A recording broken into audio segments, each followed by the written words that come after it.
तमाम छानबीन और राजनीतिक सूत्रों से बातचीत के बाद यह बड़ा खुलासा हाथ लगा है कि केंद्र की मोदी सरकार नई मुंबई इंटरनेशनल एयरपोर्ट पर लोक नेता दीबा पाटिल का नाम नहीं देना चाहती, बल्कि उनके बदले किसी ऐसी शख्सियत का नाम तलाश रही है जिसकी छवि भारत के साथ ही ग्लोबल हो, जिसका योगदान दीबा पाटिल की तुलना में और अधिक बड़ा हो।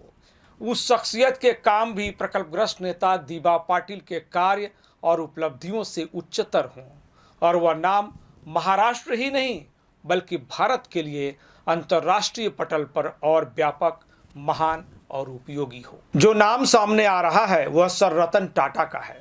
सूत्रों की माने तो मोदी सरकार नई मुंबई इंटरनेशनल एयरपोर्ट को sir Ratan Tata international airport नाम देने पर विचार कर रही है।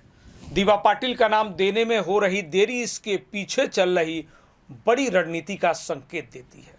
हालांकि आधिकारिक तौर पर कोई भी इसकी पुष्टि नहीं कर रहा है, लेकिन सरकार के आंतरिक सूत्रों की माने तो मोदी सरकार ने दीबा पाटिल के बदले नई मुंबई इंटरनेशनल एयरपोर्ट के लिए भारत की किसी अन्य शख्सियत का नाम चुन लिया है या चुनने की कोशिश में है। यह सिर्फ कयास नहीं है, बल्कि सरकार द्वारा नामांतरण के लिए की जा रही तैयारियों का एक बड़ा हिस्सा है। यह सब अंतर्राष्ट्रीय परिप्रेक्ष्य में नई मुंबई की छवि को और बड़ा बनाने की कोशिश के तौर पर भी देखा जा रहा है। अगर ऐसा होता है तो फिर नई मुंबई करों के उन सपनों का क्या होगा जिसके साकार होने का इंतजार वे वर्षों से करते आ रहे हैं। आइए इसे और विस्तार से समझ लेते हैं कि आखिर दीबा पाटिल की जगह रतन टाटा का नाम क्यों और कौन देना चाहता है। दुनिया जानती है कि टाटा समूह भारत की औद्योगिक और सामाजिक क्रांति का एक महान पहलू है। उद्योगपति रतन टाटा ने अपने जीवन काल में भारत की प्रगति को नई ऊंचाई दी। टाटा समूह के कारोबारी प्रयासों ने भारतीयों को सिर्फ रोजगार ही नहीं दिए हैं, बल्कि मजबूत आर्थिक आधार भी दिए हैं। भारत की औद्योगिक छवि को दुनिया में ऊंचा उठाने और राष्ट्रवाद के सिद्धांतों के साथ देश को आगे बढ़ाने का जज्बा टाटा समूह की पहचान रही है।